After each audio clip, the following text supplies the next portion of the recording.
My gelatin blocks are quite expensive, so I have an absolutely natural green approach to this problem: recycling.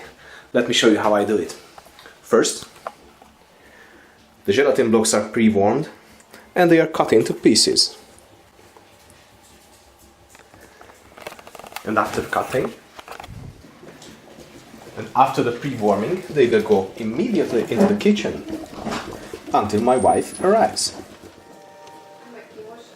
Just a few minutes more. Gyere ide, Ribi, gyere ide. And if you think that the enemy of the gelatin block is the bullet, then I have to tell you that you're wrong. These little rascals, they are the greatest enemies. They eat everything they found. And gelatin is food.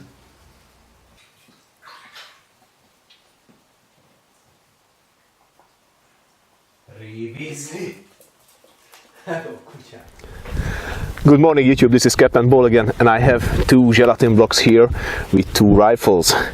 The first rifle, it's an original 1886 Winchester rifle in 45-70 caliber. I'm going to fire a 405 grain semi-jacketed Remington cartridge from it. It's a very popular hunting cartridge, quite a heavy bullet and a light load for this rifle.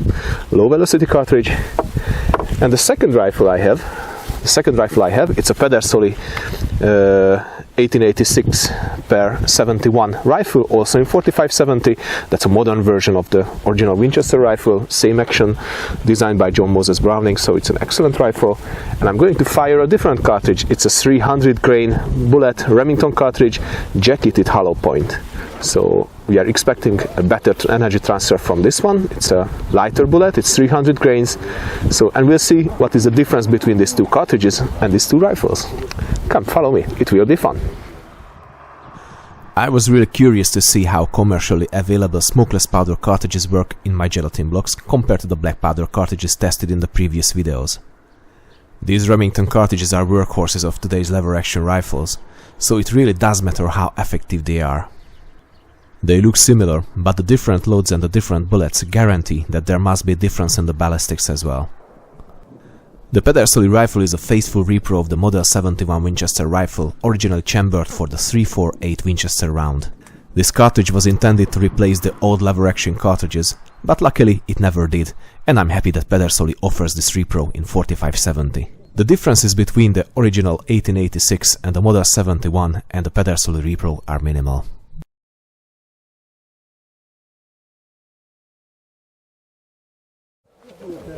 I started the test with the original rifle and the 405 grain soft point cartridge.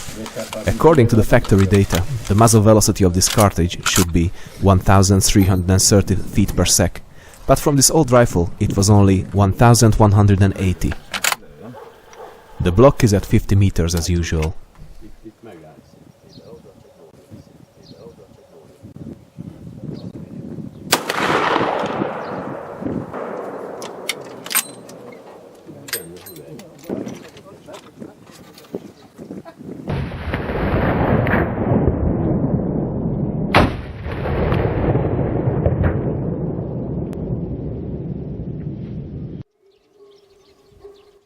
The impact was not too spectacular, and I expected more from the hollow point bullet.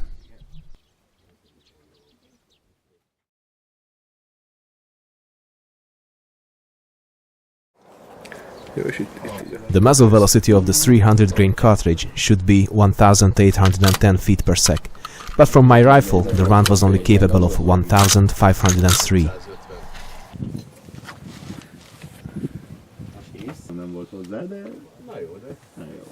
Mert nem is láttam.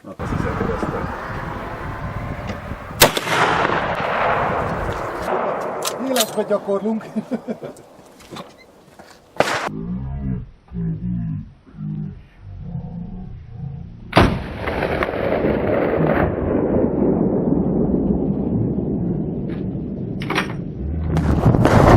So ladies and gentlemen, I was quite surprised to see how little energy transfer the semi-jacketed bullet was capable of. Although it's a Remington 45-70 cartridge just like this one, it just passed through complete gelatin block, which is 60 centimeters, without transferring the energy to the gelatin. So it nearly just punctured the hole as it was a full metal jacket bullet or a normal Spitzer lead bullet, what you see in the previous video. On the other side, the other bullet with the jacketed hollow point is 300 grain bullet. It's a lighter bullet, higher velocity. You can see what a beautiful energy transfer we have at the impact. Look at these waves following the central cavity just from the entrance wound. It's a formidable hunting cartridge for sure. And it did catch the bullet. You can see it here.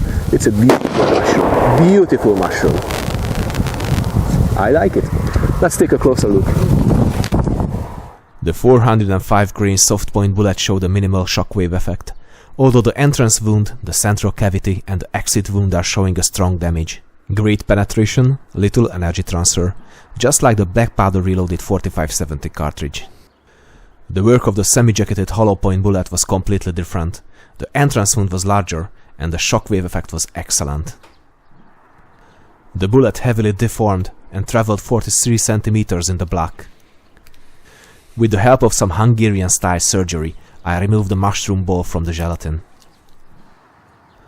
The ball did not lose any of its weight, but expanded to 20 mm from the original 11.63 mm.